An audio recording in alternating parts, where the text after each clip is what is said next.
బండికి నెంబర్ ఏది? బండికి నెంబర్ ఏది? మీరు ఈ బండి మీద వచ్చారమ్మా? ఏమవుతారు మీరు? మీ అబ్బాయా? ఏ గుడికి వెళ్ళారమ్మా? ఆంజనేయ గుడికి వెళ్ళారు. ఓకే రైట్, సంతోషం. ఓకే, నెంబర్ బోర్డు లేకుండా తిరుగుతున్నాడు అబ్బాయి, పర్వాలేదా? అవసరం లేదంటారా? ఎందుకమ్మా ఇంత పవర్ బైక్ ఇప్పుడు ఈ కుర్రోడికి అవసరమే ఉంది? ఏం చదువుతున్నాడు అబ్బాయి? ఏ ఇయర్? ఏనన్నా కంప్లీట్ అయిపోయి ఏంటి గ్రూపు? ఈసీ. ఎలా చదువుతున్నాయి? ఎలా వస్తాయి మార్కులు? అన్నీ అయిపోయినాయి సబ్జెక్టులు అన్నీ? ఏమైనా ఉన్నాయి పెండింగ్? అన్నీ అయిపోయినాయా? బాగా చదువుతున్నాడా? బాగా చదివే కుర్రోడిని ఈ బైక్ వల్ల కుర్రోడు ఎంత అయింది బండిది? ఎంత అయింది? 1,30,000. మీరేం చేస్తారమ్మా? ఫాదర్ ఏం చేస్తారు? ఫాదర్ ఏం చేస్తారు? ఓకే, మనం మరి ఆ డబ్బులు దీనికి పెట్టే బదులు దేనికన్నా వాడుకుంటే ఉపయోగం కదా. మీ అమ్మగారికి మంచిగా ఆ 1,30,000 రూపాయలతో నువ్వు 30,000కి సెకండ్ హ్యాండ్ బైక్ తీసుకుని ఆ 1,00,000 రూపాయలతోటి మంచిగా ఆవిడకి ఏదైనా ఒక గోల్డ్ చైన్, నీకేమో మంచి బండి ఇచ్చి తిప్పుతున్నారు, ఆవిడేమో రోల్డ్ గోల్డ్ వేసి తిరుగుతున్నారు ఆవిడ. అవునా? అవునమ్మా? నీ ఆనందం కోసం నీకేమో 1,30,000 రూపాయల బైక్ సెకండ్ హ్యాండ్లో 1,30,000, ఆవిడేమో రోల్డ్ గోల్డ్ వేసుకుని నీ ఆనందం కోసం తిప్పుతున్నారు. కానీ ఇది ఆనందం అనుకుంటాం కానమ్మా, ఇలాంటి అంటే కంపెనీయే బ్యాన్ చేసేసి ఇక్కడ అంటారేమో, వాళ్ళు ఏముంది కనిపెడతారు. బట్ మనం ఎంతవరకు అవసరం అంతవరకే తీసుకోవాలా. ఇలాంటి బైకులు ఎక్కిన కానీ ఏమవుద్దంటే ఓవర్గా స్పీడ్ వెళ్ళాలనిపిస్తుంది, ఏదో ఒక తప్పు చేయాలనిపిస్తుంది, ఏదో ఒకటి వికృతి చేష్టలు చేయాలనిపిస్తుంది. మంచిగా చదివే కుర్రోళ్ళు కూడా చెడ్డగా అయిపోవడానికి అవకాశం ఉంటుంది. ఈ కుర్రోడికి లేకపోయినా ఇంకో కుర్రోడు ఎవడో తయారవుతాడు. కనీసం మీ అమ్మగారిని ఇక్కడ ప్రశాంతంగా కూర్చోబెట్టుకోవడానికి అవకాశం ఉంది ఈ బండి మీద? ఉందా? ఎందుకే మరి?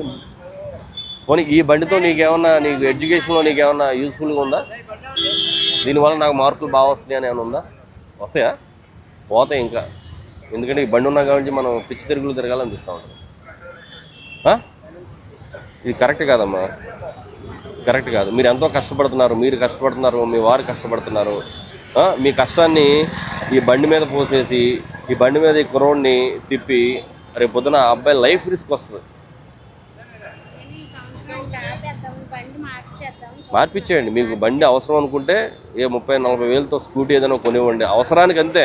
ప్రస్తుతానికి ఏం అవసరం. ఆ కుర్రోడు నువ్వు బాగా చదివించావు అనుకో, మెర్సిడెస్ బెంజ్లో తిప్పుతాడు, నేను బెంజ్ కార్లో తిప్పుతారు కూడా. ఏం లేదు, తప్పేం లేదు. స్తోమతతో సంబంధం లేదు, కష్టపడి చదివిస్తే చాలు.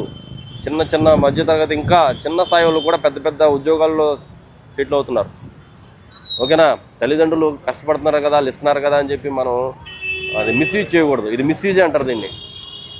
ఆవిడ ఎంత కష్టపడుతుందో చిన్న స్థాయిలో, ఆవిడ మెడలో రోడ్డు గోల్డ్ వేసుకుని తిరుగుతూ ఉన్నారు, నువ్వేమో మంచి కాస్ట్లీ బైక్ వేసుకుని తిరుగుతూ ఉన్నావు. ఇది అవసరమా నీకు? ఏమా అవసరం కాదు. ఎందుకు చూసావు? ఈ బండి ఎక్కిన కాబట్టి నీ హెయిర్ స్టైల్ మారిపోయింది, నీ గడ్డం స్టైల్ మారిపోయింది, అన్నీ మారిపోతాయి. నీ మైండ్ కూడా మారలేదని నేను అనుకోవట్లేదు, నీ మైండ్ కూడా మారిపోయి ఉండొచ్చు.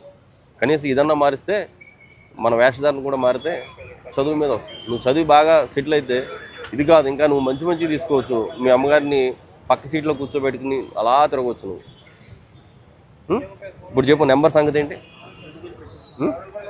ఇంకా అవకాశం ఉండదు. ఒకసారి మీరు పట్టుకున్న తర్వాత ఇంటికి వెళ్ళాక నెంబర్ లేకుండా మీరు సిటీలో ఇష్టానుసారం తిరిగి. మరి హెల్మెట్ ఏది అమ్మా? నీకు డ్రైవింగ్ లైసెన్స్ ఉందా? ఓకే, నీకు హెల్మెట్ లేదు, డ్రైవింగ్ లైసెన్స్ లేదు, బండికి నెంబర్ లేదు, మరి ఏముందని మీరు రోడ్డు మీద తిరుగుతున్నారమ్మా? ఎవరినో మీ తాలూకా ఎవరినో గుద్దేసి వెళ్ళిపోతారో, నెంబర్ ఉండదు బైక్. ఏ నెంబర్ మీద మీరు కంప్లైంట్ ఇస్తారు? కెమెరాలు చూస్తే దొరుకుద్దా నెంబర్ లేనప్పుడు? సో ఇప్పుడు అర్థమవుతుందా మీరు చేసిన నేరం ఏంటనేది? నెంబర్ ప్లేట్ తీసుకుని నా దగ్గరికి రావాలి. ఓకే, ఇప్పుడు అప్పటి వరకు బండి నా దగ్గరే ఉంటుంది. నీకు ఎల్ఆర్ ఉంటే ఎల్ఆర్ తీసుకుని నా దగ్గరికి రావాలి. నీకు హెల్మెట్ ఉంటే హెల్మెట్ కూడా తీసుకుని నా దగ్గరికి రావాలి. అప్పుడు బండిని పంపిస్తాను. అమ్మగారిని ఈ లోపు ఆటో ఎక్కించి జాగ్రత్త ఇంటికి పంపించి దింపేసి రా నువ్వు.